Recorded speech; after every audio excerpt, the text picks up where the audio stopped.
matin. Donc, rapidement, je vais faire ma présentation. Je suis une femme de 55 ans. Je suis infirmière et je suis aussi éducatrice en garderie. Donc, j'ai eu trois centres de la petite enfance, 3 magnifiques maisons dont j'étais propriétaire et je me suis occupée d'à peu près une centaine d'enfants dans la région de la Naudière, Laurentide. Donc, ce matin, j'ai plusieurs sujets à communiquer avec vous. Je procède comme ça avec des marionnettes.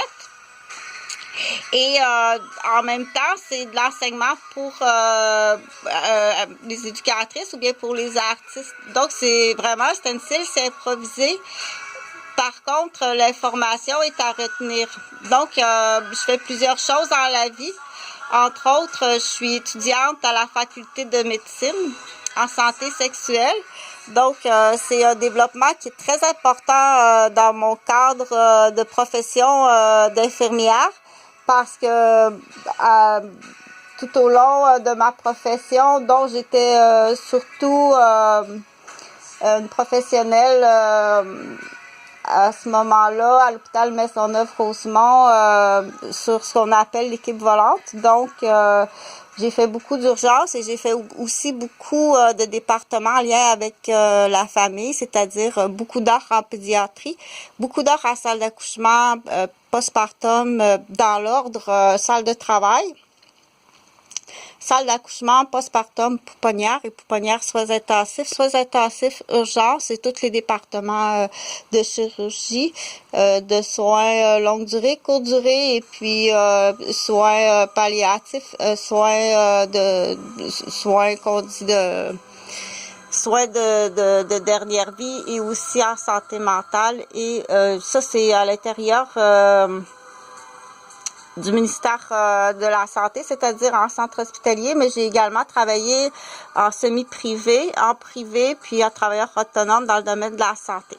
Donc, présentement, je travaille comme dans le domaine autonome, donc je travaille à mon compte, je ne suis pas rémunérée. Normalement, là, j'attendrai des heures de la Ville de Québec pour mon travail. Donc, j'ai été engagée, mais j'ai pas été payée et pire que ça, sur tous les lieux de mon travail, je suis agressée. Donc, ces agressions-là, elles sont présentes depuis presque le tout début de ma carrière d'infirmière. Donc, je partais de l'hôpital Maisonneuve-Rosemont à Montréal pour tourner chez moi, donc dans mes premières années de pratique chez mes parents, papa et maman, Eugène et Huguette, à Mascouche, au 1275 rue de Jaywood à Mascouche, où presque la nuit que je revenais de travailler, puisque je travaillais de nuit, j'étais carabossée sur l'autoroute des feintes d'accidents mortels. Donc, je suis pas la seule infirmière. Pourquoi? Je sais pas. Mais ces feintes d'accidents mortels, c'est pas juste pour faire peur. C'est pas juste du trac de peur, c'est réel. Donc, il y en a des infirmières qui sont décédées. On sait que les complices, c'est les groupes routiers des villes, les charrues, les vidangeurs, après ça, les gardiens à l'intérieur des centres hospitaliers et maintenant les groupes de policiers, les premiers répondants également. Donc, il y a plusieurs raisons à tout ça. Parfois, c'est quand on est témoin en tant que médecin ou infirmière ou préposé ou auxiliaire ou éducatrice en garderie ou professeur au primaire ou même au secondaire.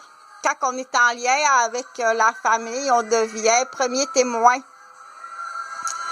de la famille. Donc, c'est surtout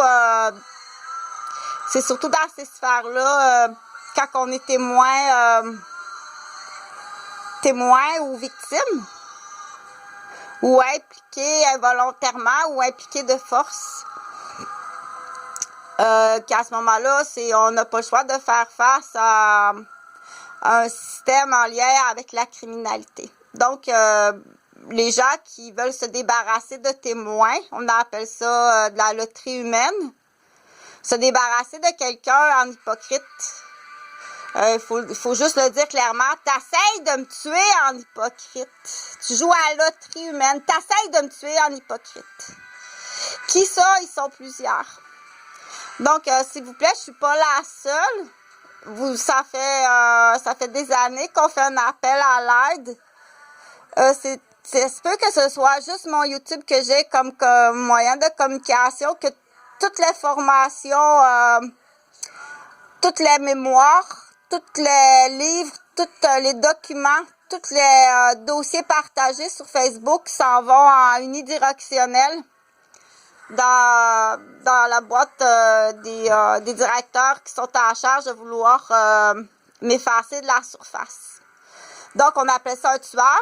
On appelle vraiment ça un tueur. Partage, s'il te plaît, le plus de monde possible sur toute la planète. Qu'il y a des plans qui existent, qui sont très honnêtes.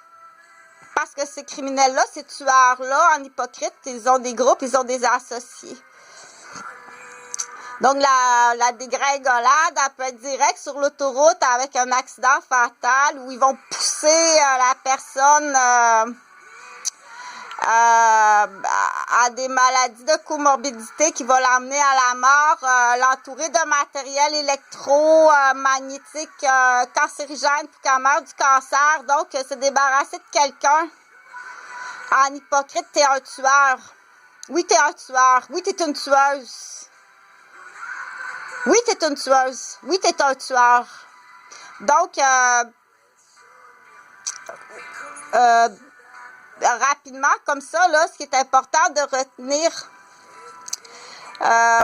c'est qu'il existe des moyens.